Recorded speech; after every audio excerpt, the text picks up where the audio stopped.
Whoa, what's going on, man? It's your boy Trip G. We are here again for another episode of Blunt Convo.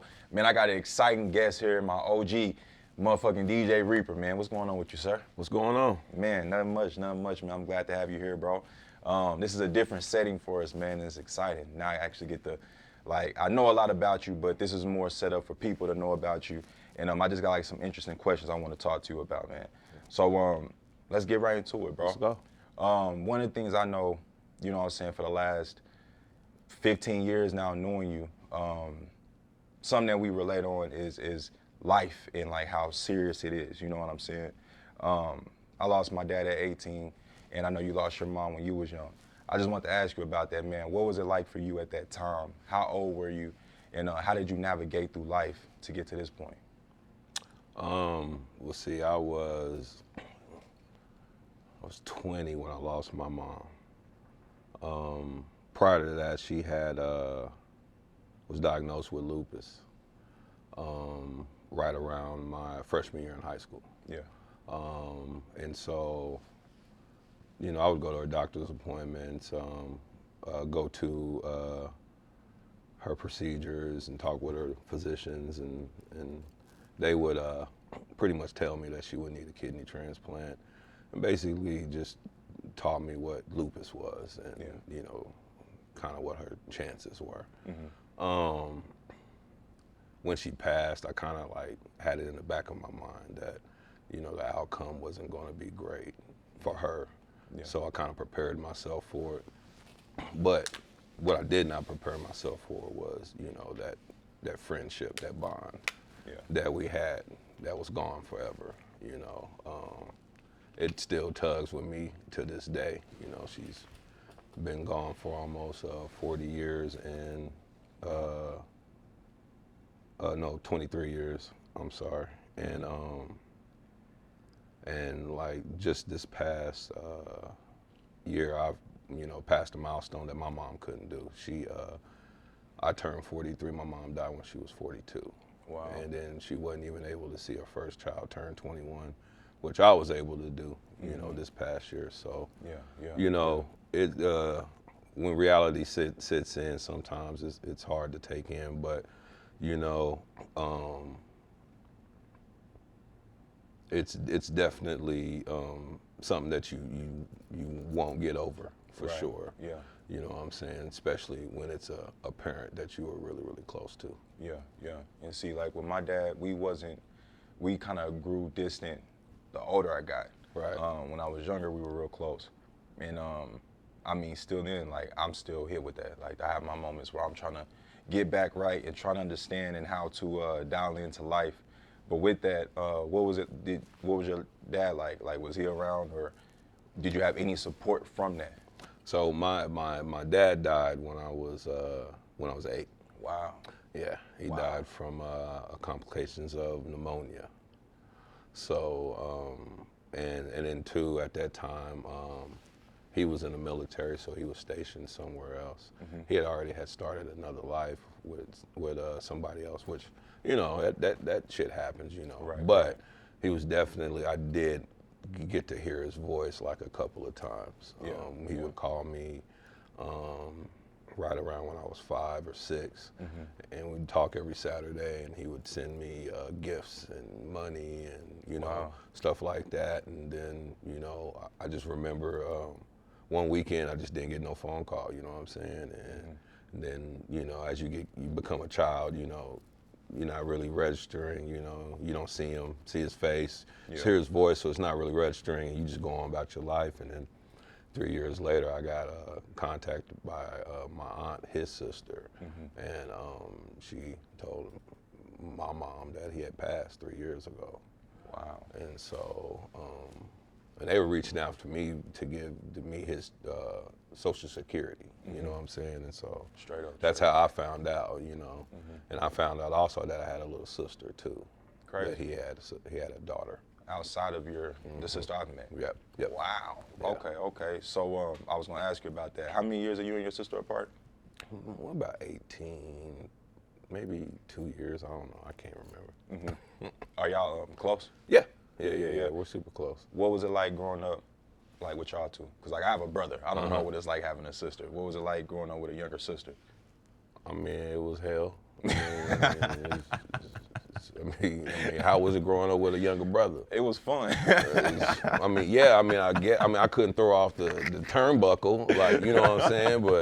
But yeah, no, I'm pretty sure I was a horrible brother, you know what I'm saying? I was the oldest, so I was torturing her and shit, you know what I'm saying? And then eventually she got to the point to where she became annoying, you know what I'm saying? So, it all balances out, you know what I'm saying? And then we got older, and now we hang out with each other. You know That's what I'm what's saying? up. So That's lit. That's all that, that's all that matters, you know what I'm Right, saying? right. But yeah, she's definitely getting on my nerves for sure.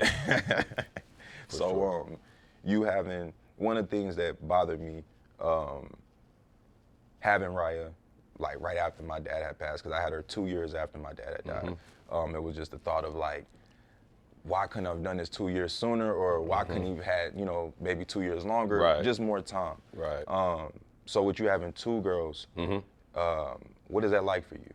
Like, do you have any type of connection with that, knowing that, how close you were with your mom? Is there any type of, relation to that for you?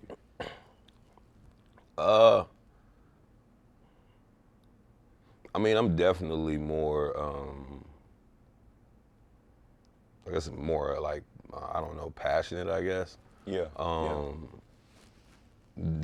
Because I have two girls, I couldn't imagine if I had two boys. I'd probably be on them super tough. Yeah. Yeah. But, having two girls, man, it opened up a lot about myself, you know what I'm saying? And how I like look at life, you know what I'm saying? Straight up. And just seeing them, grow as from little kids to like, and you've seen them, from being like little kids to now, being grown adults, man. It's a blessing. It does suck that, what I'm saying, that, I did have my children just like, my daughters came 2 years after my mom had passed. And you get lost because,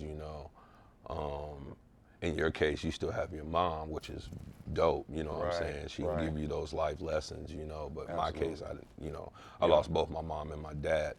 And so those life lessons really came, on the job training, you know what I'm saying? And it was just like trial and error, but to see that, both of my children were able to successfully make it to college, you know what I'm saying? I have my oldest is graduating this year. Hell yeah. And my youngest is starting her sophomore year, so you know what I'm saying? It makes like that on the job training. I actually like paid attention, and and I'm not taking away from their mother.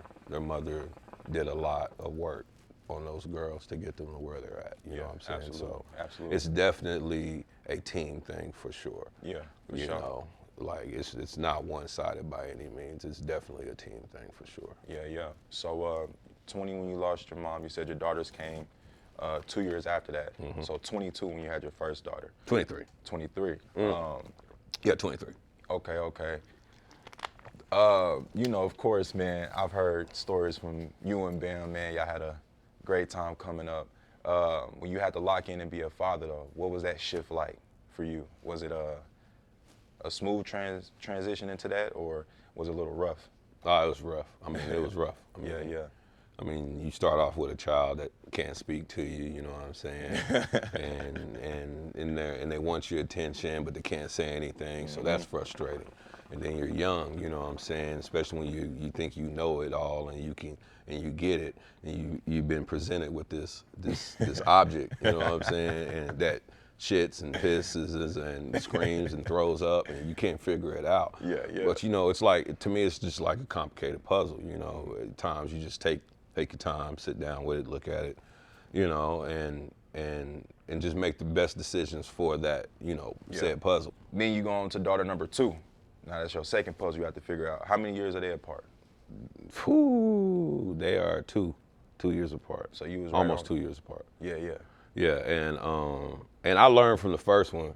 Yeah. You know what I'm saying? And that helped with the second one, So So yeah, it was. I mean, it was dope, you know. And then too, like I said, I was, you know, I grew up in that era, you know what I'm saying, where Yeah. you get out of line, you get a spanking and stuff, and you know, and I never spanked my children, you know what I'm saying. They, you know, I felt like even though I grew up in that era and that era worked for me, you know what I'm saying, I'll try something different. Yeah. And just seeing how they grew up, you know what I'm saying, I'm like blessed that I didn't, cause Right. you know,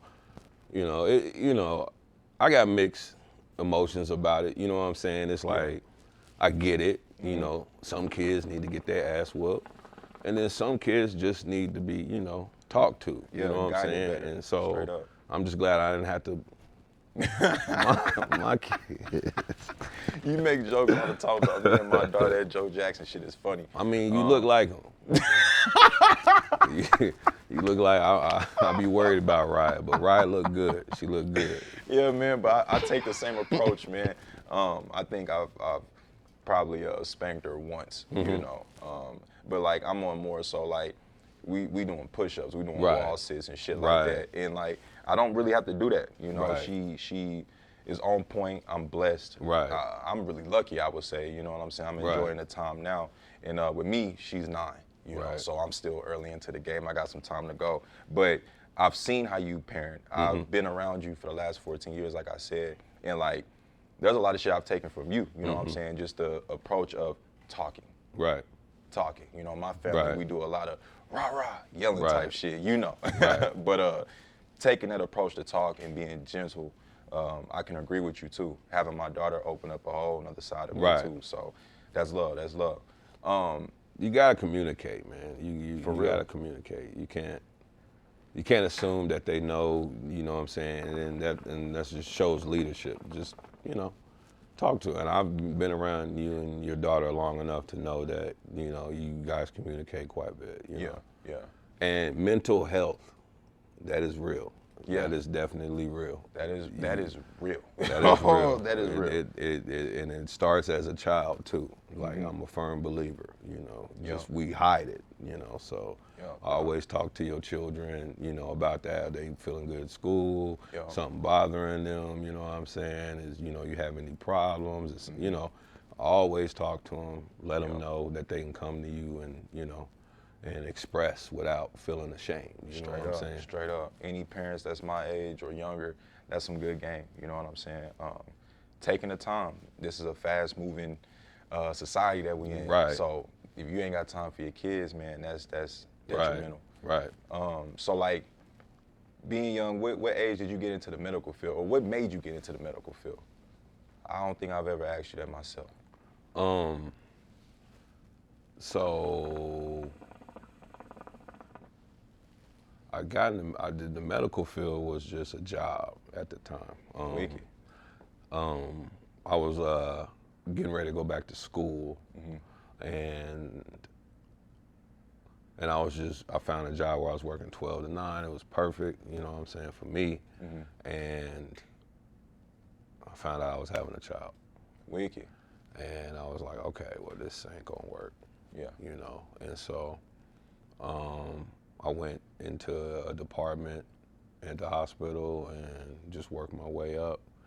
And finally, by the time I was having number 2, it put me in a better position in the hospital to work in the cath lab. And so I just, you know, I'm one of those people where, you know, it's, you know, I got responsibilities, you know what I'm saying? I can't be playing around. You know, I don't understand how a lot of these motherfuckers around here dick around when they got kids, you know what I'm saying? Like, just stupid. Stupid. No, for real though. You know for what I'm real. saying? Like, so I was doing like a little carrier job at the hospital. I found out I was having a child, and I moved to surgery and was helping out in there. And then I found out I was having another child, moved to the cath lab, and then from there it just advanced up. I just learned as much as I could, you know what I'm saying? And as I'm learning, I'm advancing to the point to where, you know, I could, you know, sustain a good, comfortable life for my children. Absolutely. You know what I'm saying? Yeah. Because going through college ain't cheap. It ain't. That's not cheap. You know what I'm saying? And on that side, like I know on the work field side, that's something that you've always told me, like security. You know what I'm saying? Yeah, this is my option A, music. We've been doing that, but at the same time, having that plan B is important. You know, people gloat about, oh, this is plan A, only A. Is like, nah, that's kind of ridiculous. You know what I'm saying? And for me, I've just learned to open up to different options.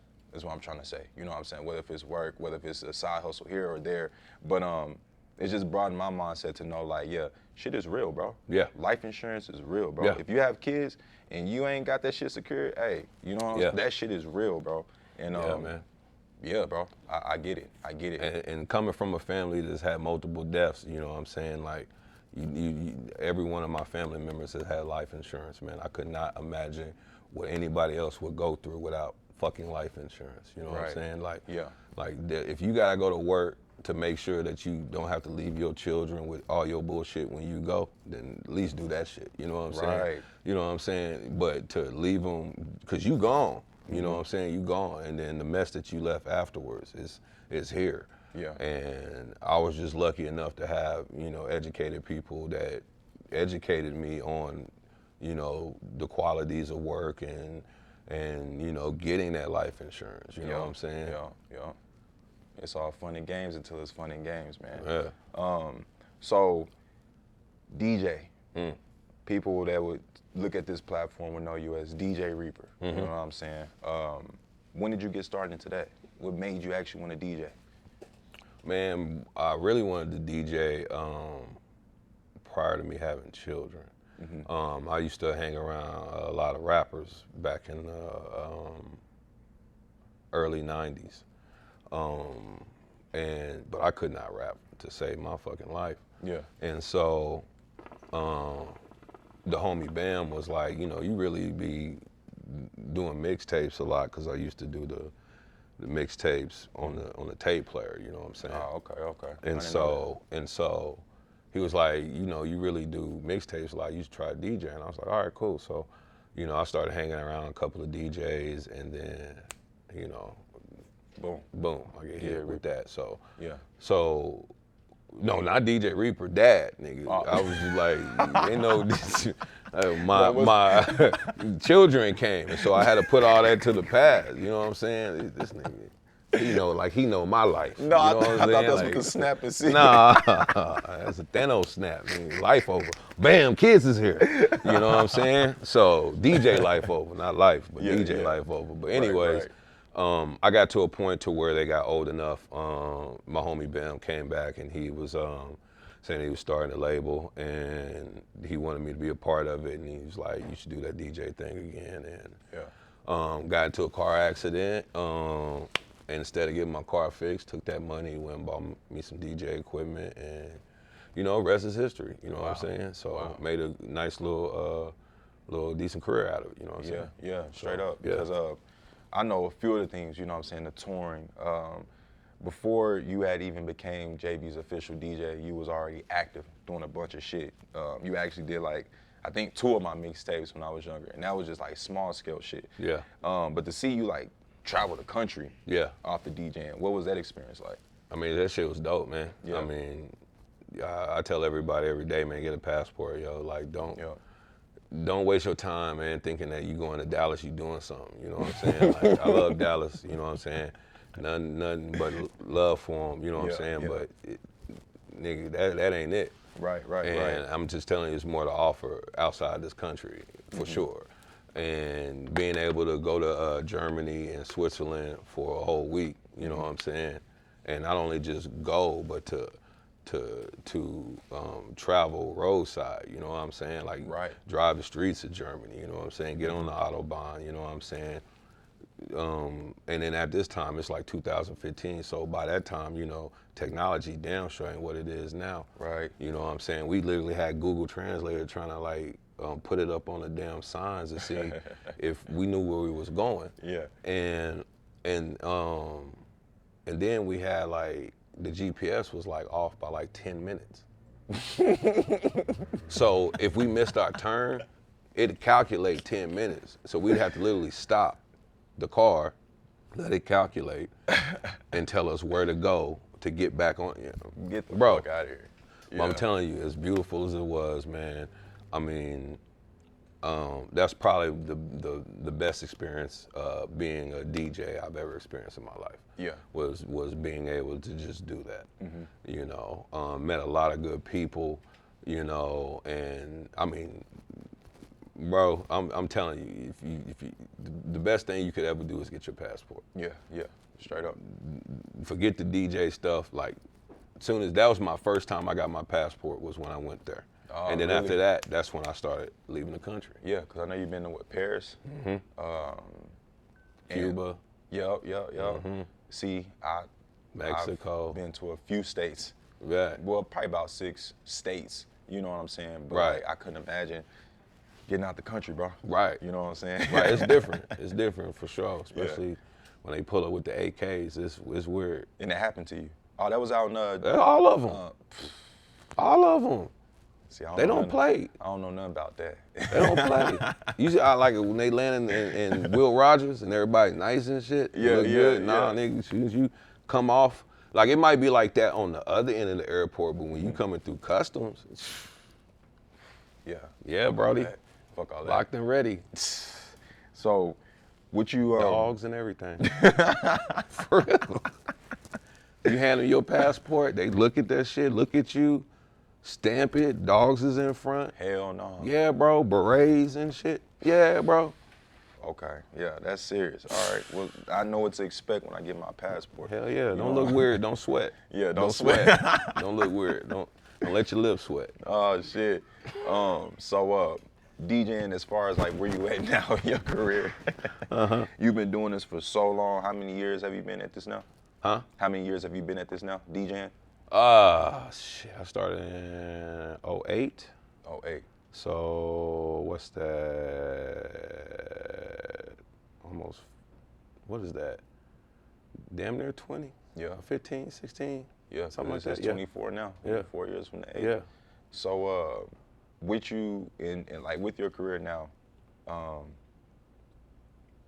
know that you're in the space to where you like, this is where I'm at. You know what I'm saying? As far as the gigs that you do, you still stay hella active. I know that you're about to go back on tour again with JB. Do you see yourself stopping, is what I'm trying to say? Do you see where there's a point where you're like, man, I'm done with the DJing, or is this something that you can run for the next 10, 15 years? I mean, I feel like I can run this as long as there's a way for it. Yeah. You know what I'm saying? I mean, I've been, doing it this long, you know what I'm saying? Because you've become an OG now, for real, for real. Hella respect around the city. I mean, it's all just about